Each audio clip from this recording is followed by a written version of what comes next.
This is Algebra 1, Term 5, Lesson 7, Square Roots Rewind. We'll begin with Desmos Classroom, and then we're going to do something really different today, quizzes, and we'll finish up in slides doing a GeoGebra game and then creating a square root function of our own. So let's start in Desmos Classroom. In our first activity, we're just going to review many things that we've learned already about functions in general and square root functions.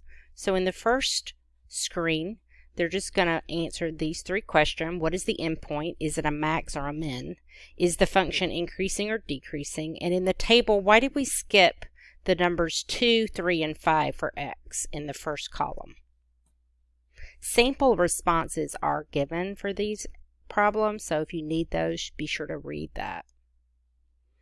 In this one, they're going to transform the graph of the parent by using sliders for h and k. So g of x is a transformation of the square root parent function, and it tells them to translate the function 6 units left and 4 units up. Well, if you'll notice in the graph, there is a little x here to kind of mark the spot where the function should land.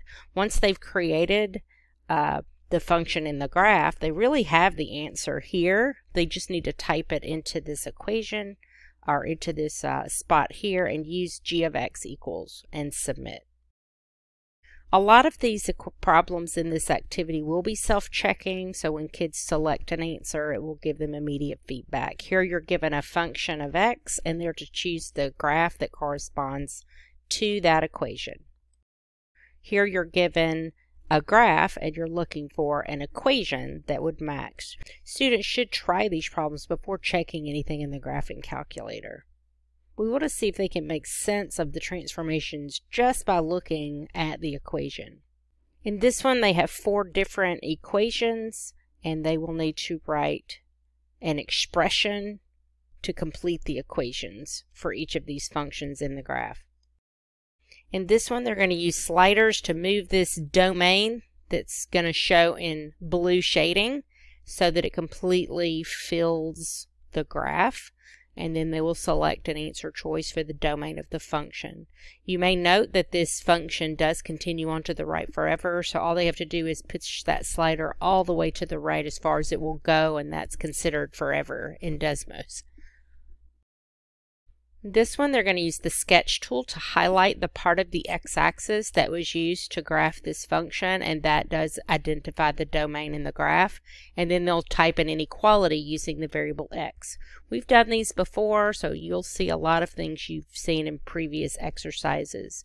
Here they're going to use the shading to represent the range of the function, and then they will choose an answer. These are self-checking. They do have to get this part right and this part right to get credit for this screen. In the next screen, they're going to use the sketch tool to highlight the y-axis to show what part of the y-axis is used for this graph, and then they'll type in inequality using y.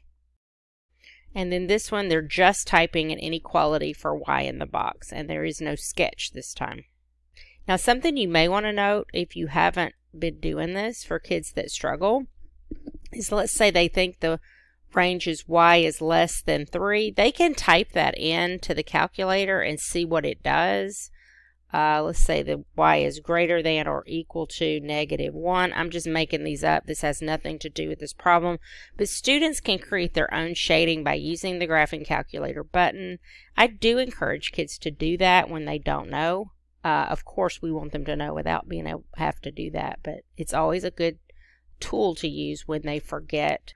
On this one, they're given a function, and without graphing, can you figure out the domain and range from just looking at this equation? So, of course, a lot are going to want to immediately graph. Encourage them not to. And even for the ones that do decide to do it, have them pause after they've done that and look at these answer choices and make sense of those based on what they're seeing in the equation. This is an analysis of a function, and this is what they'll be doing in their slides. And then they will sort their functions. They'll choose a graph, an equation, domain, and range that go together, and there should be 3 sets of 4 cards. And that concludes our Desmos activity. I would say this should take about 1/3 of your time, depending on how well they've learned this already.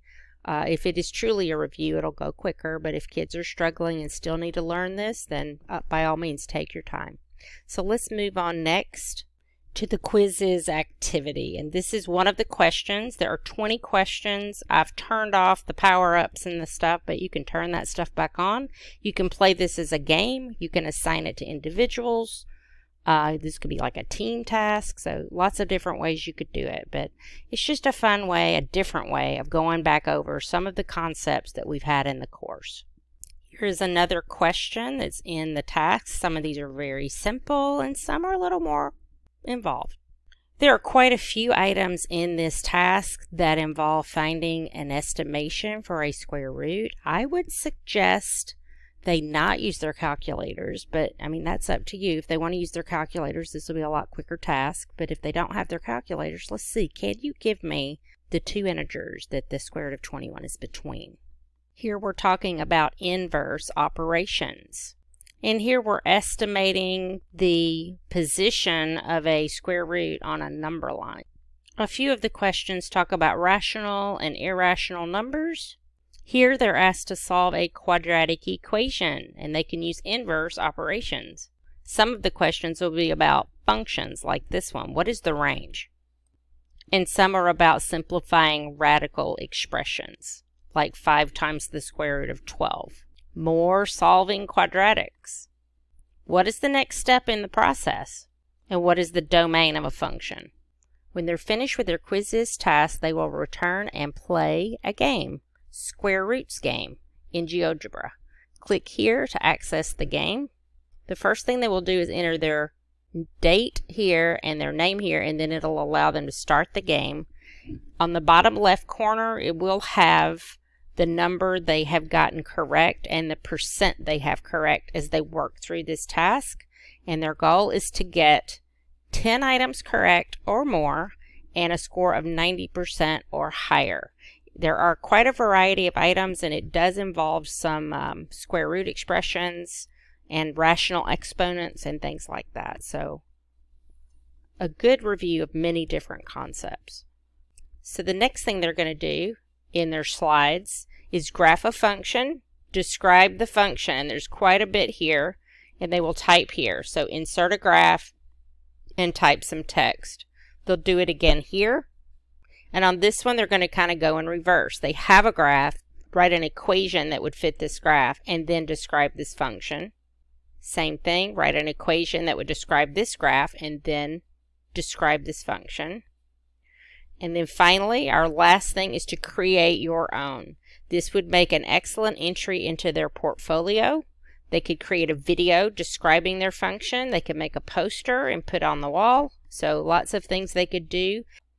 And that concludes our Square Roots Rewind lesson. Y'all have a great day.